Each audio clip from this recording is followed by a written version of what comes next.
What is up, you guys? My name is Quentin Gunn, your local neighborhood car enthusiast. Hope you guys are enjoying this spring so far. I'm definitely not. My nose is clogged up, and it's been clogged up for about a week. But that's my problem. So, let's get into this car right here. I know you guys probably been wondering a lot about this thing. And I said I was going to make a review of it. Well, here it is.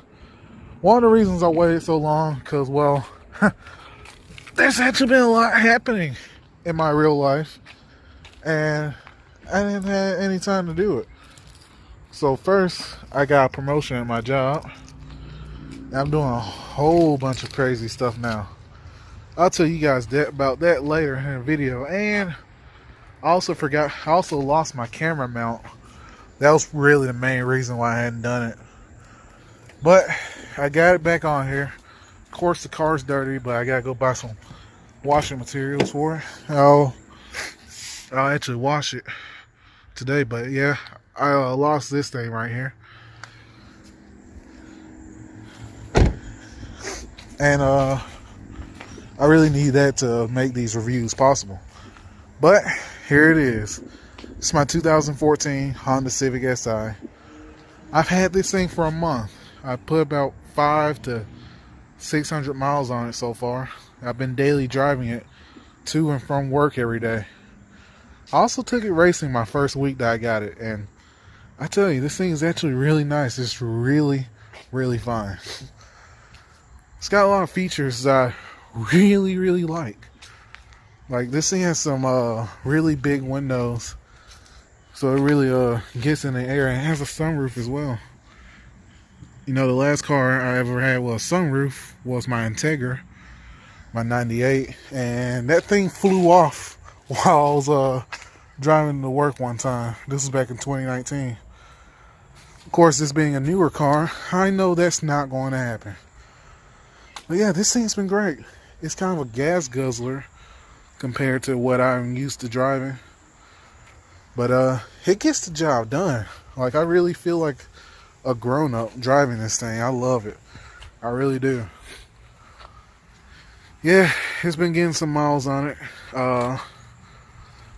Pretty much the only thing I've done to it, other than just cleaning it up every day and getting some of the scuff marks out of the wheels, I installed this new shift knob on it. Yeah, I got it from eBay. It's a Type R replica shifter, and it makes the driving experience a lot better. One of my favorite things about this car is the interior. As I said before, it has a sunroof, and it really brings a lot of light into the interior. I really love these seats as well. As you can see, it's red and black. It's also got SI embroidered into it, and it's actually got some pretty good bolstering.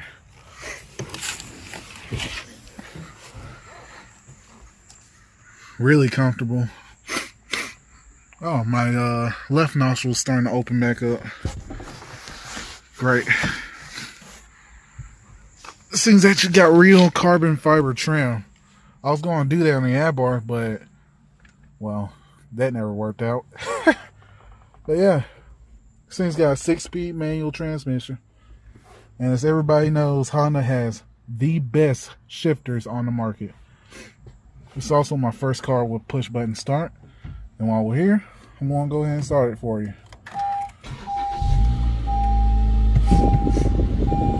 So the main reason I bought this car is because my Abarth was giving me a lot of trouble.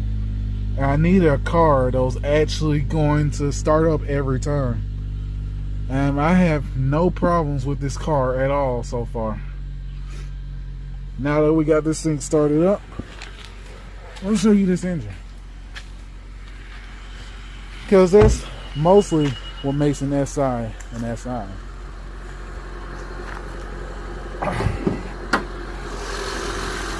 So, this is a 2014 Honda Civic Si, the 9th generation. Some people call this the last true SI. Probably because this is the last NA VTEC engine that you can get in the SI. So this right here is a K20Z, not a K20. This is a K24 Z7. and it makes 205 horsepower, 174 foot-pounds of torque. I tell you, this is a really nice engine. I really love it. Well, it does drink a lot more gas than what I'm used to, but you can't really compare it to the Abarth. That thing had a 1.4 liter, and this is a whole liter bigger. And the car is also a whole class size bigger. But it really makes the drive a lot more fun. Now, so far, this is still the fastest car I've ever had, which really isn't that much of a surprise. It's not really that fast anyway. But this thing really is really fun. It gets its max torque around 4,000 RPM, and it keeps pulling all the way until 7,000. And that's what I really liked about it. That's the one thing I didn't like about the Abarth. It died at around 5,000 RPM. So I found myself short shifting that car.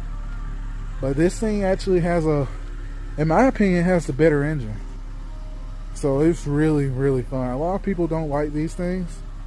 And to be honest, I'd probably rather have the 8th gen SI with the K20 revs all the way to 82. But I say this is probably the perfect daily driver if you ask me. So we're going to go ahead and get this thing on the road, and we're getting to the driving portion.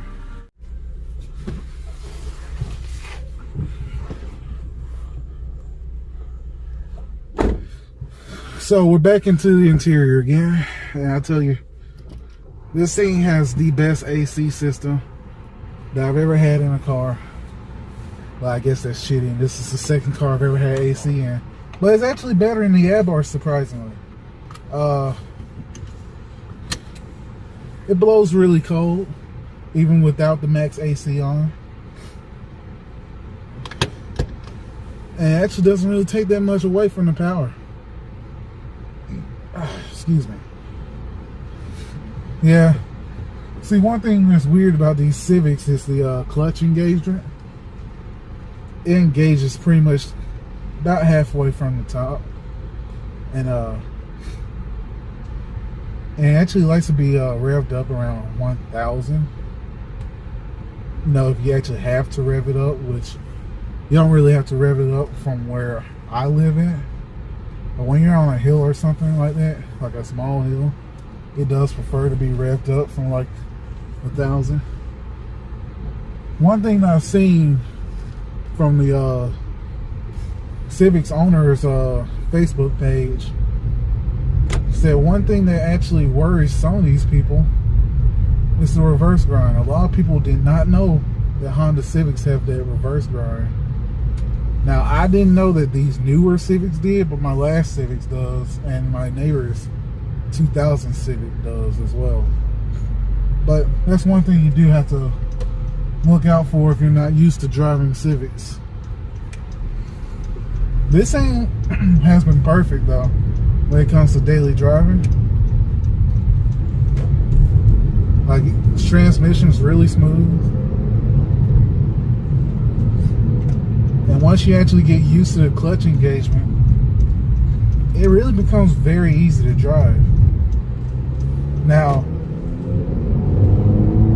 it's not as easy to drive as my Miata is. But once you get used to it, it is very easy. And then take these off. Now you guys can probably see me a lot better. But yeah, this thing is really fun. It's going to be a lot more fun once I move out of my current area. A lot more fun roads in the area. So I'll definitely be enjoying it. I'll look at the water park. So I found a fun area to actually drive to on the way home from work. It's actually made me appreciate this car a lot more. It may not be that fast on the straight lines, but this thing handles very well. I'm actually going to be able to test it out even more tonight from the test I did at autocrossing. You see how fun it is on the road, because we have a little meeting going on in my car club, and the location is actually some really fun county roads where there are no police and everyone speeds. So I will definitely be enjoying that. I'll turn this off because I don't need it no more. Well, yeah, this thing is really, really nice. The interior is really nice. It's got some good features too. In fact, one thing I did not expect with this car is that it's got some really good speakers. I love the sound of that engine. Honda's always made some good sounding engines. One of the things I really want to do to this thing is get a new intake. Get a better intake system on here, and maybe like a freer flowing exhaust. Not too loud, because I'd rather hear the intake noise than the exhaust noise. But yeah, it really sounds good. But what I was saying about the speakers is that I was really surprised to see that these things come with a subwoofer in the middle of it. Now that really surprised me right there. My neighbor has a 2008 Honda Accord EX. It has that same subwoofer set up. And I actually never noticed it. But when you're listening to really bassy music, you really start to notice that subwoofer back there. This is probably the best sounding system I've ever heard. Now, the regular speakers are nothing to be proud of. My Miata's better sounding speakers than this. But that subwoofer really makes it a lot better.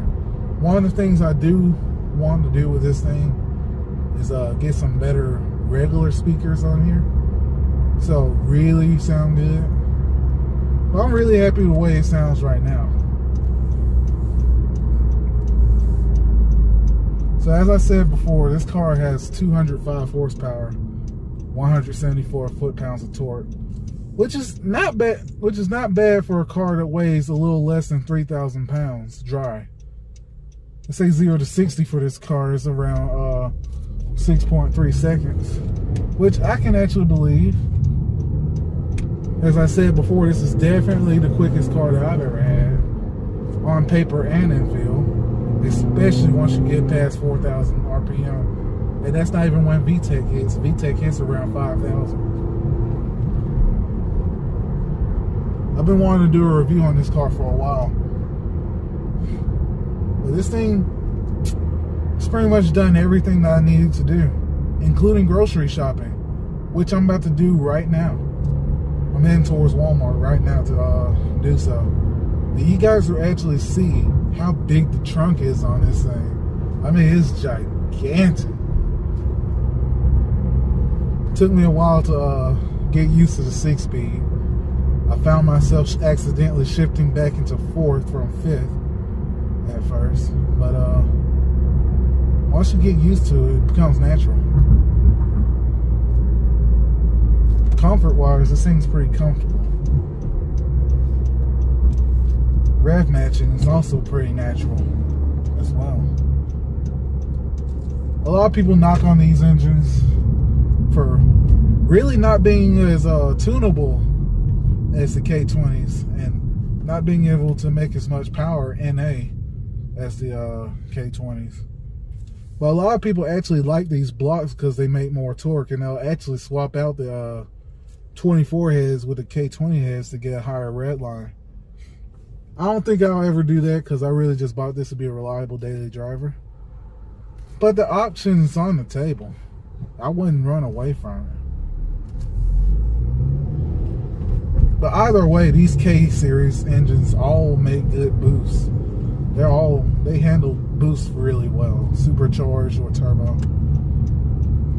It actually does a good job. Well, guys, we're about to head into Walmart.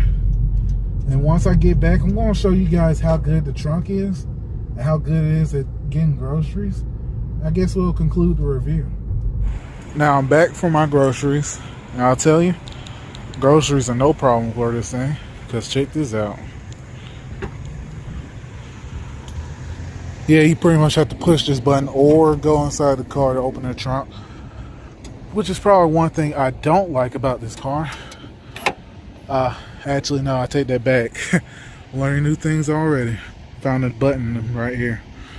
But yeah, look at the size of the trunk. It's a lot of trunk size, to be honest with you. I got a lot of groceries to put in this thing too.